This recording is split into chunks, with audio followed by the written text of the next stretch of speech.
Chairman of the SEC and all of its commissioners to undergo a comprehensive professional ethics training in order to ensure that all SEC regulations and actions are free from conflicts of interest that may arise from their past or future employment or by legal representation of regulated entities. This training into all of the ethical standards that were just invoked by my distinguished colleague from Michigan is critical to guard against regulatory capture and to protect the public interest. The whole challenge of a republic is how to get legislators and other public officers who are agents of the people to serve the common good rather than their own private interests.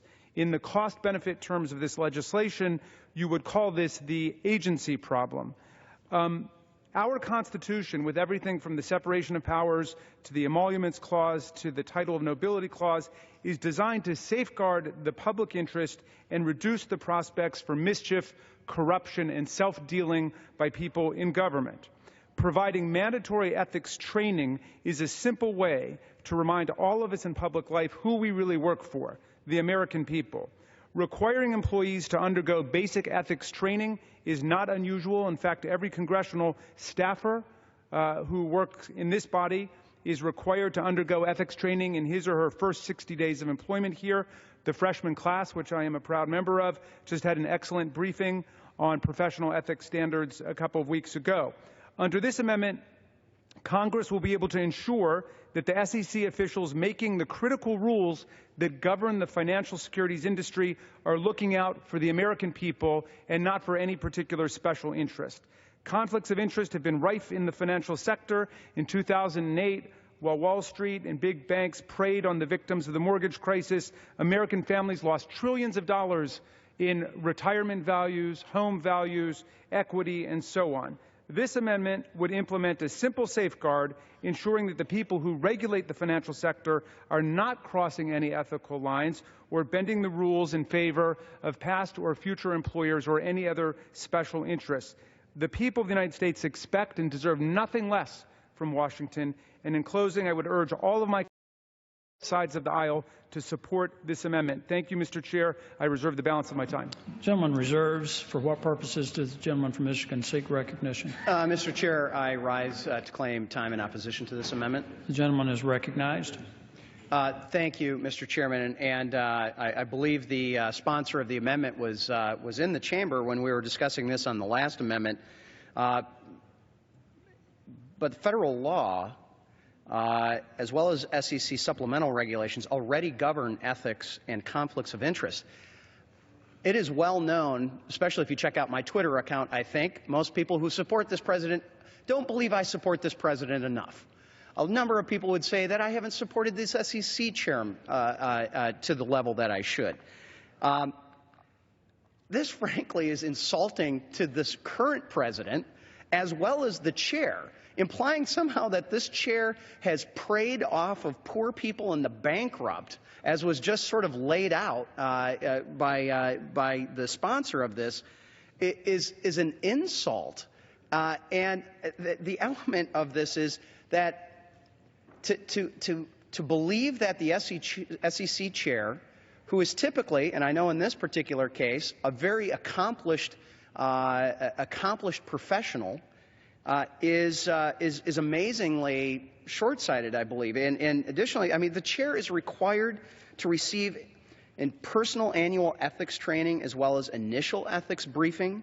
And I direct the sponsor to review the statute on this. And additionally, the chairman and the commissioner is required to file an ethics agreement letter in which she will agree to divest prohibited assets, and if she has not done so prior to the appointment, to recuse herself from matters in which she has financial conflict or the impartiality conflict, which can be found also in code. And the chairman or a commissioner is prohibited from engaging in any other business, employment, or vocation while in office, or she may never use the power of her office to influence or her name to promote or influence business interests. And so once again, I think that what we are trying to do here with the underlying bill is to make sure that the SEC follows through on what the courts have mandated in previous rulings, that they use a cost-benefit analysis, This is not about fraud. This is not about whether Mary Jo White needs ethics training. This is about making sure that the SEC has an identifiable target and goal with the rules that it is putting in place, and then analyzing whether the costs and the benefits weigh in favor of protecting the consumer. And ultimately, at the end of the day, this amendment does nothing to forward that. So with that, I will reserve the balance of my time and oppose the amendment. The gentleman reserves. The chair recognizes the gentleman from Maryland. Mr. Chairman, thank you very much. The gentleman from Michigan has invited us through the various colloquies this afternoon to believe that there's a comprehensive ethical regime in place. And we agree that there is, but what there's not is a requirement that the chair of the SEC and each of its commissioners undergo an ethics training, the kind of training that millions of Americans undergo all the time to understand precisely what their ethical obligations are. So it would be as if to say, well, nobody needs to have stop signs or stoplights out there because there is a traffic code someplace. There may be, but we need actual direction to people who are participating in the activity of regulation. So nothing that the good gentleman has said persuades me that the ethics training is actually taking place or that the SEC commissioners or the chair of the SEC don't need it. If anything is read by anyone to insult the President of the United States or the current chair of the SEC, then I would stand corrected. I don't think I said anything that would have affronted any of them. This is a basic ethics training that takes place for people across the government. So for the life of me, I can't understand what the opposition to it is. There seems to be a kind of fetishizing of cost-benefit analysis above everything else. The Constitution doesn't include the words cost-benefit. There are a whole series of rules that we have in there, including the Emoluments Clause, which establish the principle of no conflicts of interest, no foreign bribery, no domestic bribery, no compromising of the integrity of government. And I don't understand why we're so afraid of building those principles into the legal architecture that governs the Securities and Exchange Commission. I'll reserve the rest of my time. Gentleman reserves. The gentleman from Michigan is recognized. Thank you, Mr. Chairman. I understand that the sponsor is a constitutional law professor. I will direct you to 5 CFR 2638.305 and 5 CFR 2638.304, which says the chair of the SEC is required to receive in-person annual ethics training as well as an initial ethics briefing. Additionally, chairman and commissioners are required to file ethics agreement letters in which they agree to divest. Here's what the bottom line is. We don't need additional words in the Federal Registry to do what is already being done. The sponsor of the amendment mentioned that cost-benefit analysis is not in the U.S. Constitution. Neither is the SEC. However, due process is in the Constitution.